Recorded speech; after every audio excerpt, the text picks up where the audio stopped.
and heard in the power of love. Amen. During these Sundays of Epiphany, the Sundays between Christmas and Ash Wednesday, we're invited to reflect on some of the many different epiphanies, the different ways in which God is made known to us.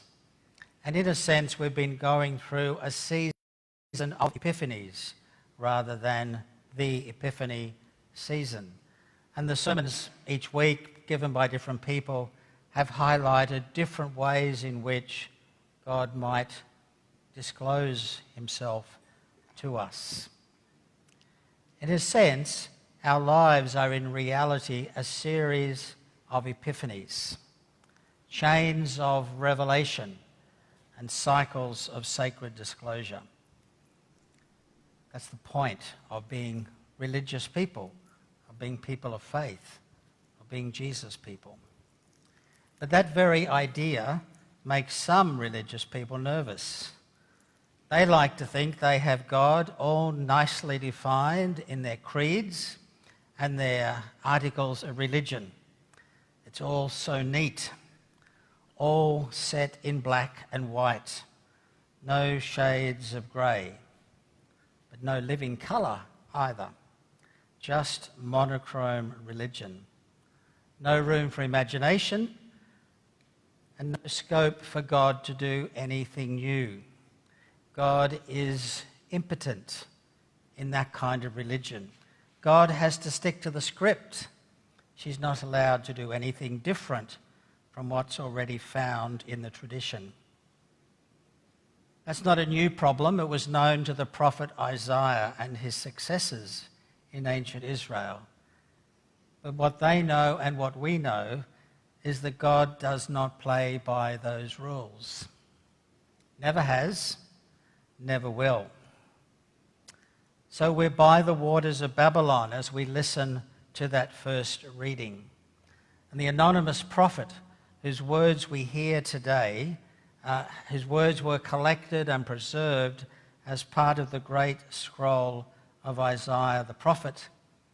This person of spirit and wisdom was seeking to explain to his community in exile in Babylon that God had exceeded all of their preconceived ideas. Didn't feel like it. They were in Babylon. They were exiles. They were hostages. And it looked like life had fallen apart. It seemed that their God, Yahweh, had been defeated by Marduk and the other gods of Babylon. Not so, says the prophet we call 2nd Isaiah. Your God is too small, he says. Better still, he says, you have a future, and that future is in the hands of this amazing God. And we heard Reg beautifully read that passage from Isaiah earlier.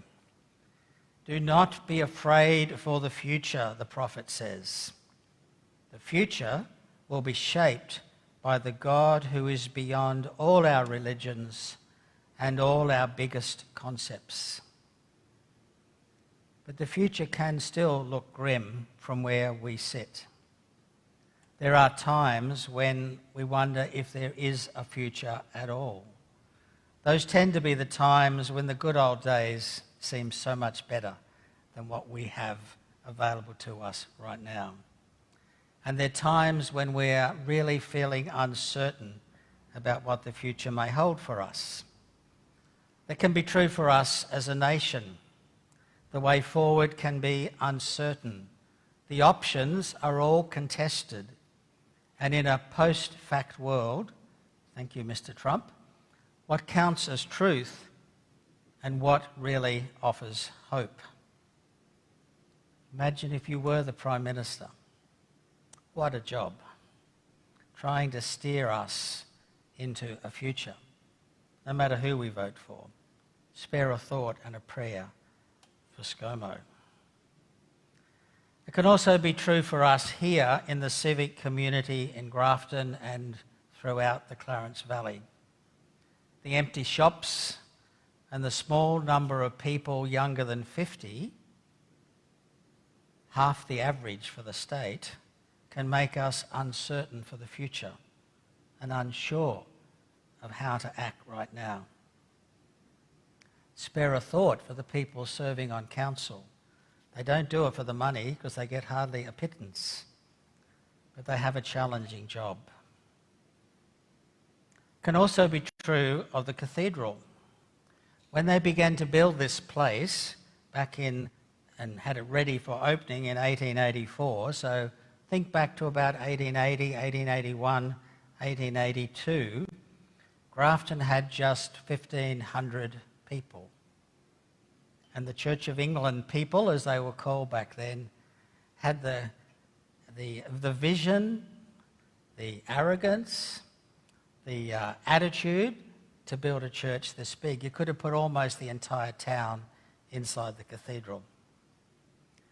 Now we have 10 times that number of people living in Grafton, and our congregations are smaller than at any time in the past.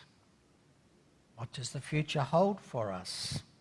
Will the cathedral survive at a time when both the wider community and indeed the Christian churches are going through incredible change? And it can be true for us as individuals. For most of us here this morning, not all of us, but for most of us here this morning, the years that remain are fewer than the years that we've already had. Yes, staff, you can squirm, but we're all smiling because we all know that's true, don't we? Except for a couple. Congratulations, your turn will come. It's true of me. In exactly 4 weeks and 4 days, I will turn 69, which can't possibly happen to somebody this young. Okay? Some of you will remember 69.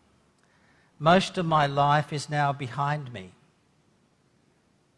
Of course, that's been true for several decades, probably since about 35, actually, but I've just chosen to ignore it and pretend that I'm the immortal Peter Pan who will go on forever, ever youthful and unstoppable. I actually have an older priest friend in his 90s who thinks of me as Peter Pan and was horrified when I told him how old I was. We were ordained in the same service 43 years ago last Friday, but he was a much older candidate than I was. If you haven't worked out from that photo on Facebook, I'm the long-haired git in the front row. Sometimes events in our lives force us to pay attention. I've had one of those weeks, as many of you know, as I prepared for some medical tests in Brisbane last Wednesday morning. And as I reflected on what lay ahead of me, or what might lay ahead of me, I found myself writing poetry, which I do from time to time. It's not something I'm going to share with you here, but it canvassed 3 options. All is fine, full speed ahead. Warning, the cancer is starting to recur. Chemo may be needed. Will the cure be worse than the disease?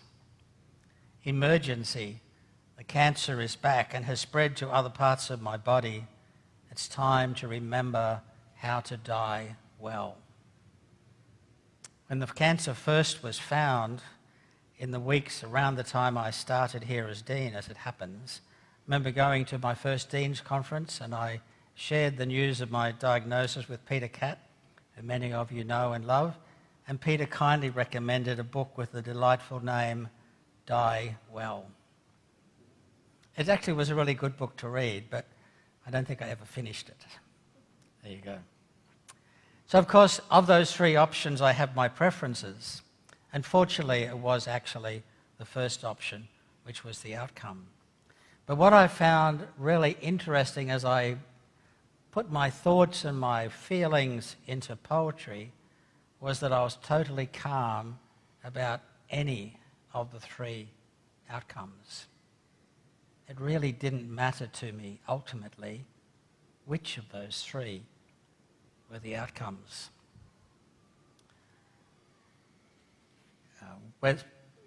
so I've lost my place in the text here. So ultimately, any of those outcomes was going to be fine, since my life and my death, my past and my future, is already secure in God's goodness.